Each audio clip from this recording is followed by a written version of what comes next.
বাসর ঘরে বসে আমার বর নাইমের সাথে গল্প করছি। নাইম আমার হাত ধরে বসে আছে।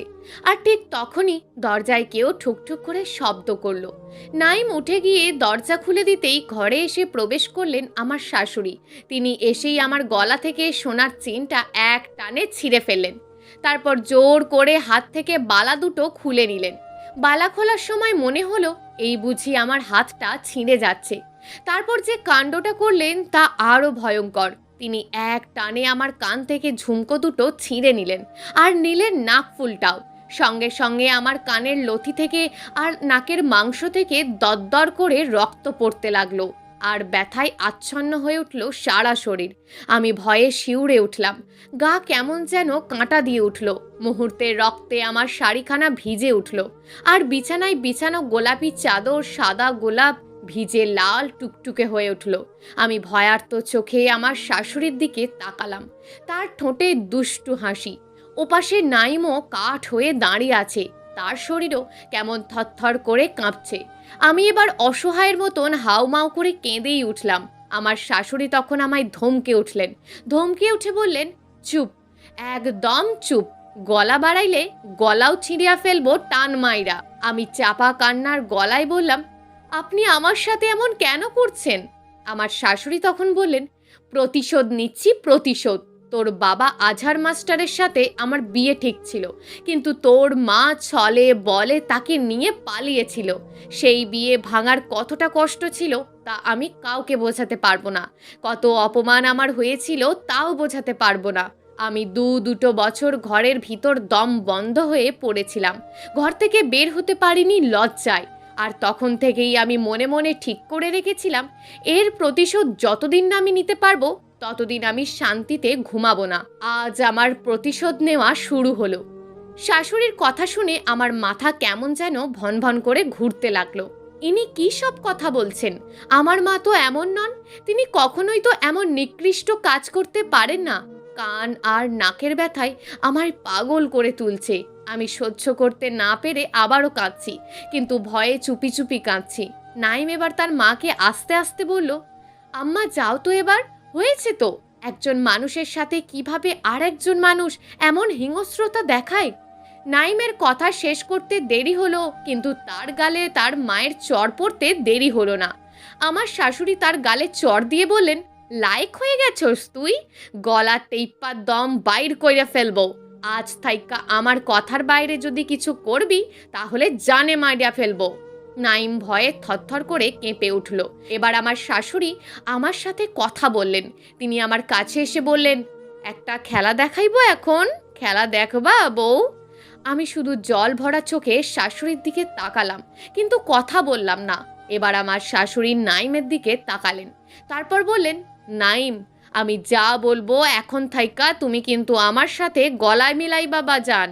আমার কথার বাইরে কিছু করলে তো জানোই। আমার শাশুড়ি তারপর এক অদ্ভুত কাণ্ড করলেন। তিনি চিৎকার করে ডাকতে লাগলেন আশেপাশের মানুষদেরকে, আমার বউ পাগল হয়ে গেছে, কি সর্বনাশ করেছে গো দেখো আইসা তোমরা, নিজের নাক কান নিজেই ছাইড়া ফেলছে। বাইরের মানুষদের ডাকতে ডাকতে তিনি তার হাতে থাকা চেইন বালা আর কানের ঝুমকো ছড়িয়ে ফেললেন মেঝেতে। এবার তিনি মেঝেতে বসেই কান্না শুরু করলেন। একে একে তখন আত্মীয় স্বজন আর আশেপাশের ঘরের মানুষগুলো আসতে শুরু করলো। তিনি তখন কাঁদতে কাঁদতে মাথা চাপড়ে বলতে লাগলেন, কি সর্বনাশ করলো গো, আমার পোলারে পাগল বউ গছাইয়া দিল। আমার শাশুড়ির এসব কাণ্ড দেখে আমার বুক কেমন যেন কেঁপে উঠল অজানা ভয়ের আশঙ্কায়। আত্মীয় স্বজনরা একে একে আমার চারপাশে এসে ঘিরে ফেলল। একজন বৃদ্ধ মহিলা এসে আমার মুখের কাছে ঝুঁকে বলল, সর্বনাশ সর্বনাশ, বউয়ের চোখ দেখো কেমন টকটকা লাল। আরেকজন অল্প বয়সী মহিলা তার মুখটা কেমন করে বলে উঠল, আরে এসব কিছু না, দেখেন গাইয়া, অন্য কিছু কারণ আছে। অন্য কারুর সাথে আগে ভাগেই ঢলাঢলি হয়ে এসেছে, এখন জামাইয়ের হাতে ধরা পড়বার ভয়ে এমন করতেছে। এই কথা শুনে আমার মেজাজ সত্যি সত্যি খুব বিগড়ে গেল। আর আমি তখন ওই মহিলার দিকে তাকিয়ে বললাম, মুখ সামলে কথা বলুন বলছি। এই কথা বলতেই আমার শাশুড়ি ওখানে উপস্থিত সবাইকে বললেন, সবাই জলদি বাহির হইয়া যান, ঘর তালা দিয়া দি, না হলে কখন কি করে পাগলে। আমার শাশুড়ির কথায় সবাই তাড়াহুড়ো করে ঘর থেকে বের হয়ে গেল। আমার শাশুড়ি তখন নাইমকেও বলল, তুইও বাইর হইয়া যাই খান থাইকা। নাইম যেতে চাইল না, সে ঠিক দাঁড়িয়েই রইল। এবার আমার শাশুড়ি নাইমকে ধমকে উঠতেই নাইম ঘর থেকে বের হয়ে গেল। তারপর আমার শাশুড়ি সবার শেষে ঘর থেকে বেরিয়ে দরজায় তালা লাগিয়ে দিলেন। ঘরের ভিতর থেকে আমি চিৎকার দিয়ে বললাম, প্লিজ দরজাটা বন্ধ কইরেন না, আমি এইখানে একলা ভয়ে দম বন্ধ হয়ে মরে যাব। কিন্তু তিনি আমার অনুনয় শুনলেন না, দরজায় তালা আটকে দিয়ে চলে গেলেন। রাতে কাঁদতে কাঁদতে হঠাৎ করে ঘুমিয়ে গিয়েছিলাম, আর হঠাৎ করে বিছানার পাশে জানালায় ঠকঠক শব্দ শুনে ঘুম থেকে উঠলাম প্রচণ্ড ভয় নিয়ে। তারপর ভাবলাম কি করব আমি। ভয় লাগছিল প্রচণ্ড, যদি জানালার কাছে নতুন ফাঁদ পেতে রাখে আমার শাশুড়ি। তাই জানালা না খুলে জড়সড় হয়ে বসে রইলাম খাটের ওপর। এখনও নাক আর কান দুটোই প্রচণ্ড ব্যথা করছে, মনে হচ্ছে সেই ব্যথায় আমি পাগল হয়ে যাব। ঠিক এই সময় বাবা মার কথাও খুব মনে পড়ল। আমার বাবাকে আমি যতটুকু চিনি, তিনি খুব সৎ এবং সাহসী পুরুষ। জীবনে কখনো তাকে কোনো কিছু নিয়ে সামান্য অবহেলা করতে দেখিনি। বাবা কোনো সিদ্ধান্ত নিলে 100 বার ভেবেচিন্তে সিদ্ধান্ত নেন, এবং এই বিয়ের সিদ্ধান্তটাও তিনি খুব ভেবেচিন্তেই নিয়েছিলেন।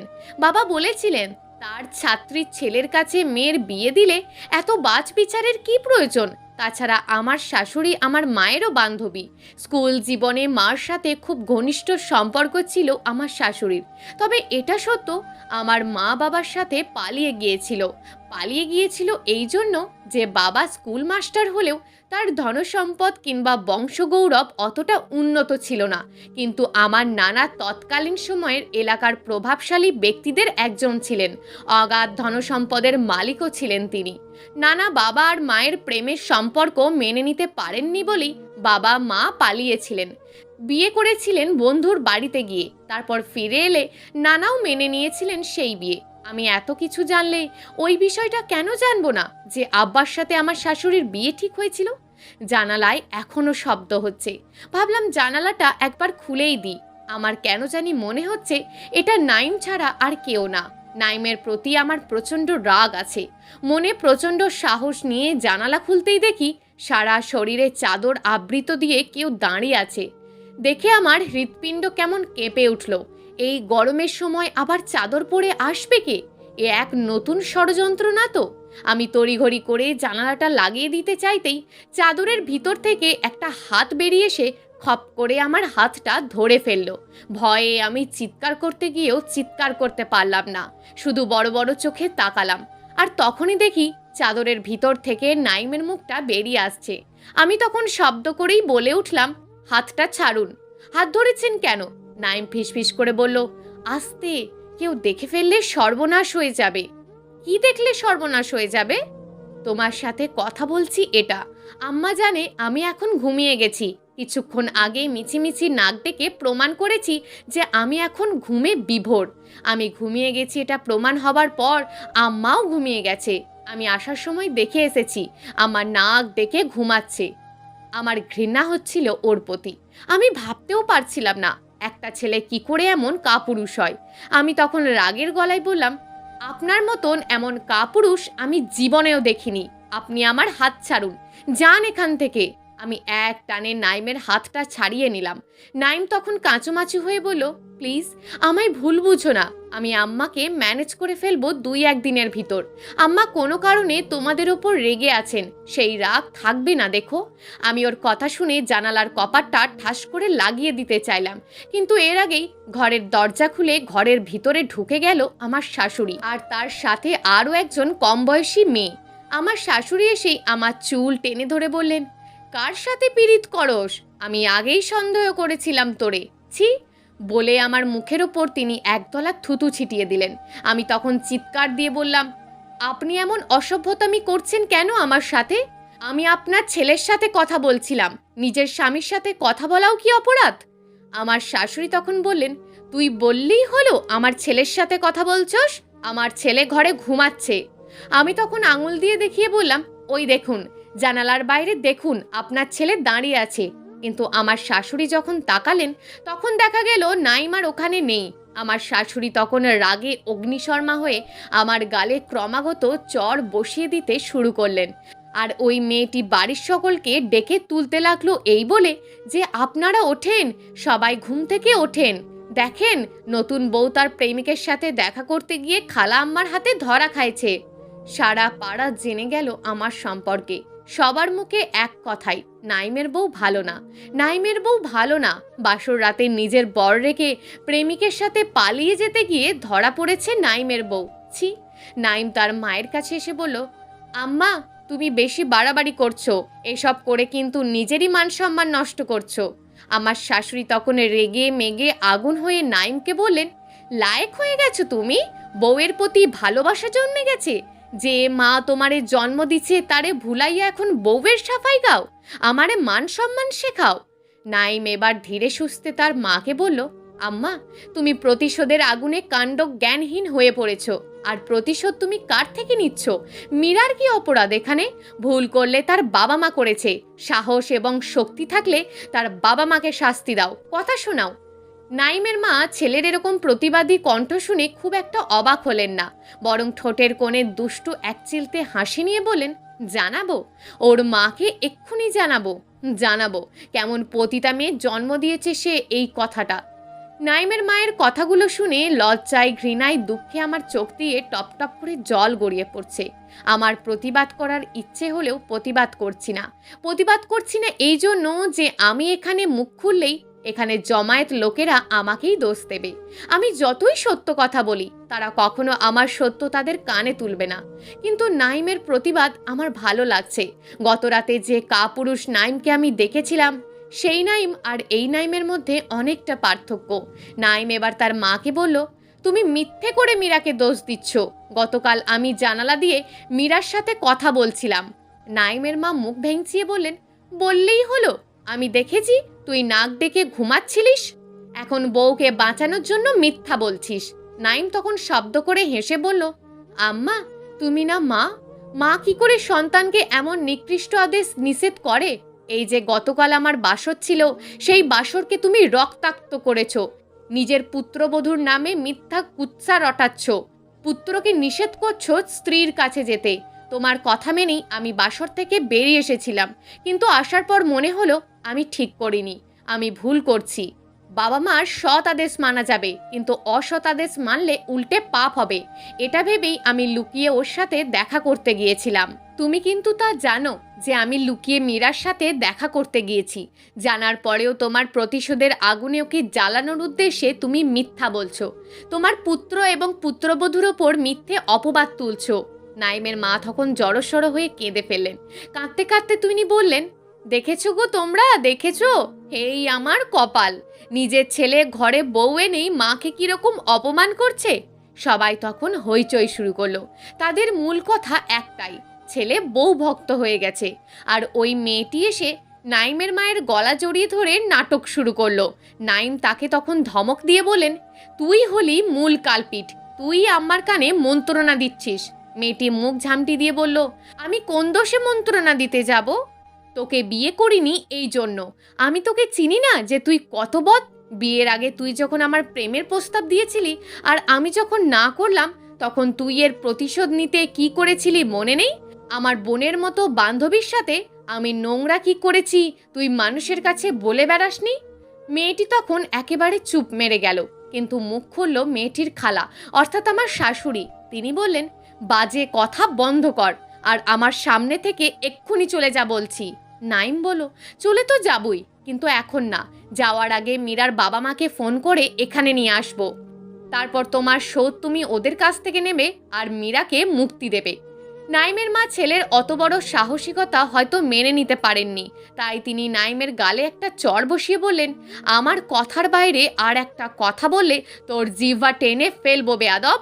তুই ফোন করতে পারবি না, ফোন করব আমি।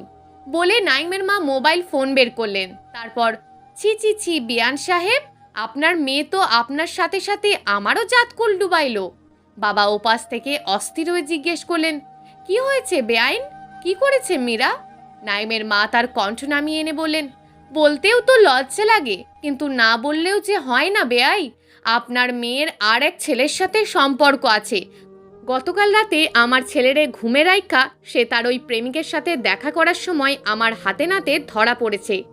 নাইমের মায়ের কথা শুনে আমার কান যেন স্তব্ধ হয়ে এলো। মনে হলো মিথ্যের কোন রাজ্যে এসে আটকে পড়ে গেছে আমি। বাবাও ওপাশ থেকে চুপ হয়ে আছে কেন জানি। হয়তোবা এমন নোংরা কথা তিনি নিজের মেয়ের সম্পর্কে শুনবেন তা কোনোদিন কল্পনাও করেননি। কিন্তু আমার বিশ্বাস আমার বাবা মা একথা বিশ্বাস করবেন না কোনো সময়। তারা তো আমায় চেনেন।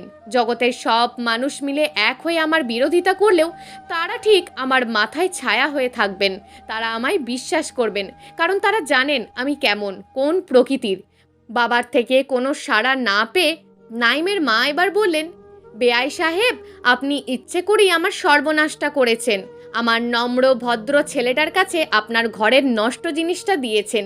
আমি জানি আপনাকে এসব বলে কোনো লাভ নেই, কারণ আপনি শুনেও না শোনার ভান করে থাকবেন। বেআই, নিজে যখন শিক্ষক ছিলেন তখন তো খুব গলা বড় করে নৈতিক শিক্ষা দিতেন। এখন তো দেখি নিজের ঘরেই অনৈতিকতার কোম্পানি।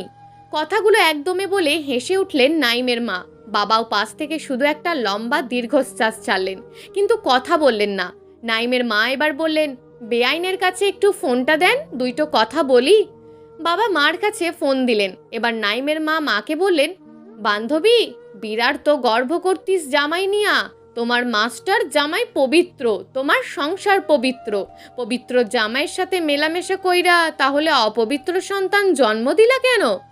মা বোধ হয় বেশ অবাক হয়েছেন। তিনি কথার প্যাঁচকড় না বুঝতে পেরে সরাসরি বললেন, কি হয়েছে মিনা? কোনো সমস্যা হয়েছে? মীরা কোনো বিয়াদবি করেছে? না না, বিয়াদবি করে নাই, শুধু বাসর রাইতে নিজের জামাইরে ঘুমের ওষুধ খাইয়ে ঘুম পাড়াই রাইখা পুরান প্রেমিকের সাথে। কথাটা শেষ করতে পারলেন না নাইমের মা।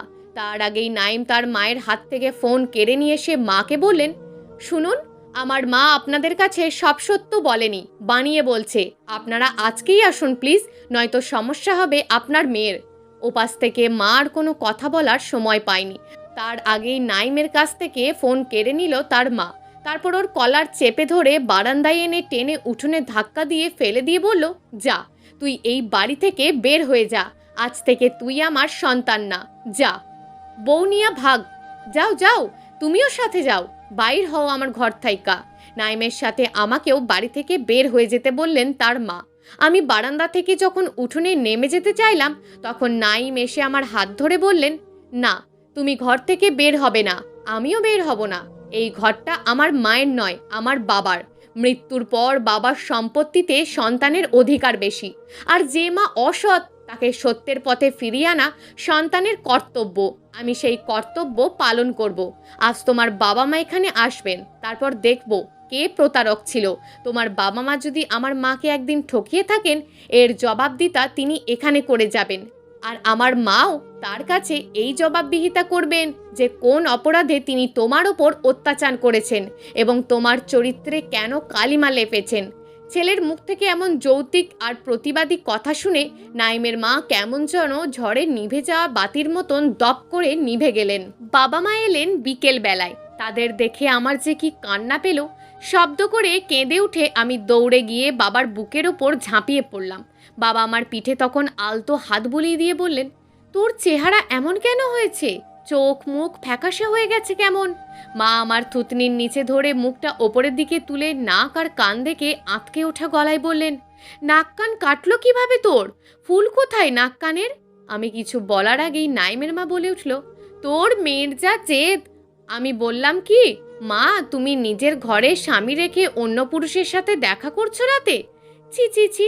তোর মেয়ে তখন রাগে গলার চেন, কানের ফুল, হাতের চুড়ি, নাকফুল সব টেনে টুনে ছেড়ে মেঝেতে ফেলে দিল।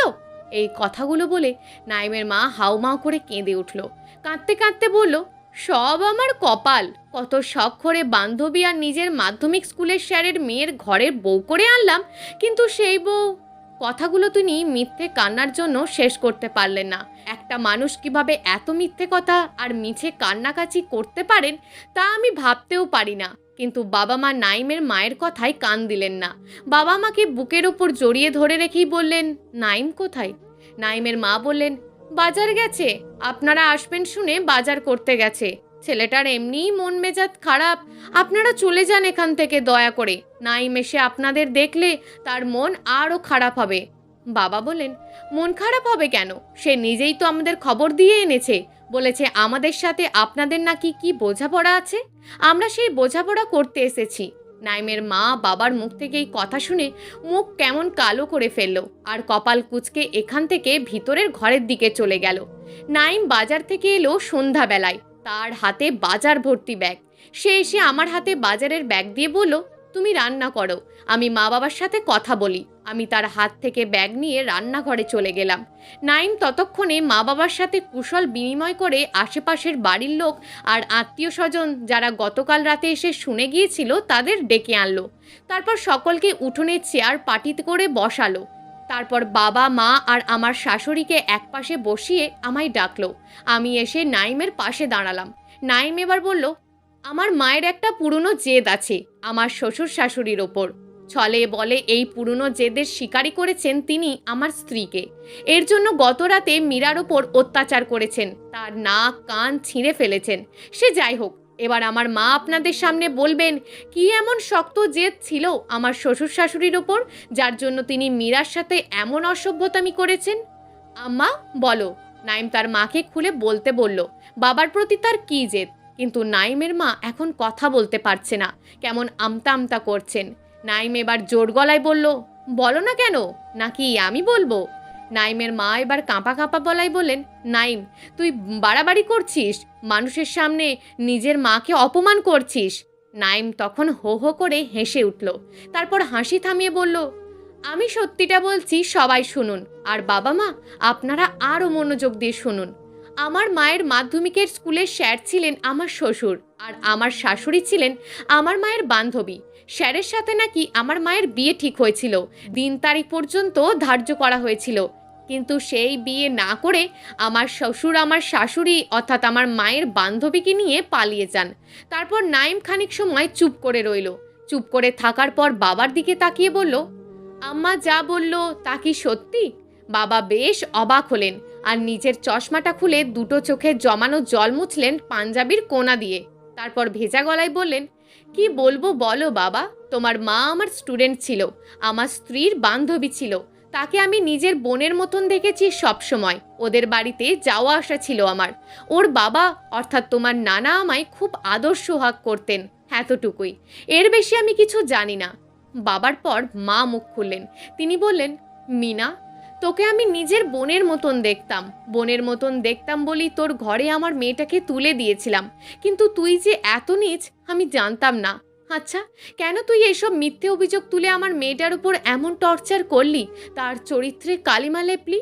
নাইমের মা তখন অনেকক্ষণ চুপ করে রইল। নাইম এবার তার মায়ের কাছে গিয়ে বলল, আম্মা, কাকে বিশ্বাস করব, তোমাকে না ওনাদের দুজনকে? না মানে তুমি তো আমার চোখের সামনেই বারবার মিথ্যে বলেছ।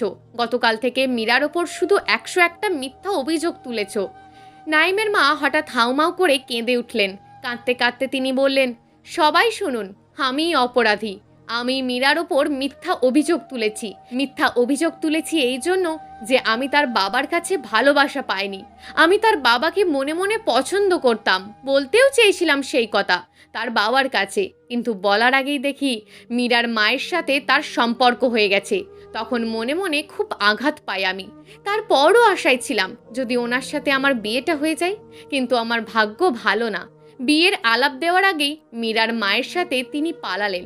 সবাই খানিক সময়ের জন্য থেমে গিয়েছিল নাইমের মায়ের মুখ থেকে কথাটি শুনে।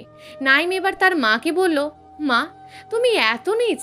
এখানে তো আমি মীরা কিংবা তার বাবা মায়ের কারোর দোষই খুঁজে পাইনি। সব দোষ তো তোমার। তুমি সাহস করে বলতে পারোনি। এই দোষ তো মীরার বাবার নয়, এই দোষ তোমার। এই একটা সামান্য বিষয় মনে রেখে তুমি মীরার ওপর প্রতিশোধ নিয়েছ। ছি মা, ছি। নাইমের মা তখন কাঁদতে কাঁদতে সবার উদ্দেশ্যে বললেন, সবাই শুনুন, আমি অপরাধী, বড় অপরাধ করে ফেলেছি আমি, তাই আমি লজ্জিত। আপনারা কেউ এমন নিকৃষ্ট কাজ করবেন না। তারপর তিনি বাবা মার কাছে এসে মাপ চাইলেন। আমার হাত ধরে বললেন, মা রে, বড় অপরাধ করে ফেলেছি আমি। তোমার সাথে যে ব্যবহার করেছি আমি জানি তার কোনো মাফ নাই, তবুও তোমার কাছে মাপ চাইছি আমি। কথাগুলো বলে জড়সড় হয়ে কেঁদে উঠলেন। আমি ভাবলাম তাকে এখন মাফ করে দেওয়া যায়। যে ভুল করে সঠিক পথে ফিরে আসতে চায় তাকে বাধা দিতে নেই। কিন্তু আমাকে কিছু বলার সুযোগ না দিয়েই নাইম বলল, যাও মীরা, ঘরে যাও, ব্যাগ গোছাও, আমরা আজ রাতেই চলে যাব। নাইম আবার সকল সমবেত লোকেদের দিকে তাকিয়ে বলল, আমার মায়ের দিকে তাকিয়ে আপনারা দেখুন, কারোর প্রতি মিথ্যা অবিচার আর শত্রুতা পোষণ করে শেষ পর্যন্ত সফল হওয়া যায় না, বরং পরাজিতই হতে হয়। সবাই এক কণ্ঠে বলল, ঠিক বলেছ, তুমি ঠিকই বলেছ। নাইমের সাথে আমি যেতে নাড়াচ্ছিলাম। আমার শাশুড়ির জন্য আমার খুব মন খারাপ লাগছিল। আমি নাইমকে বললাম, শুনুন, আমরা বাড়িতেই থাকি, আম্মা তো তার ভুল বুঝতে পেরেছেনই। নাইম তখন আমার হাতটা শক্ত করে ধরে আমায় টেনে নিয়ে তার বুকের সাথে মিশিয়ে বলল, কারোর কাছে আসার জন্য মাঝে মধ্যে এমন কিছু করতে হয়, বাহানা করে হলেও একবার দূরে যেতে হয়। দূরে যাওয়া মানেই শুধু ছেড়ে যাওয়া নয়, দূরে যাওয়া মানে আবার ফিরে আসবো এমন একটি কথা উচ্চভাবে বলে যাওয়া। নাইমের মুখ থেকে এমন একটি কথা শোনার পর আমার মনে হলো জীবনটা এতটাও খারাপ নয়। মানুষের সুখ দুঃখ নিয়েই তো জীবন। নাইমই আমার সুখ। যেই শোক সেদিন আমার খোলা জানালা দিয়ে ঘরে এসেছিল, সেই শোক আবার খোলা জানালা দিয়েই টুপ করে মিলিয়ে গেছে। তারপর এলো ঘর ভর্তি সুখ। এটাই জীবন, মানুষের জীবন। প্রিয় দর্শক, এই গল্পটা আপনাদের কেমন লাগলো তা অবশ্যই একটি কমেন্ট করবেন। আর যদি গল্পটা আপনাদের ভালো লেগে থাকে তাহলে ভিডিওটিতে একটি লাইক করে দেবেন এবং এই ধরনের ভিন্ন স্বাদের গল্প শোনার জন্য চ্যানেলটিকে অবশ্যই সাবস্ক্রাইব করে আমাদের সঙ্গে যুক্ত থাকুন।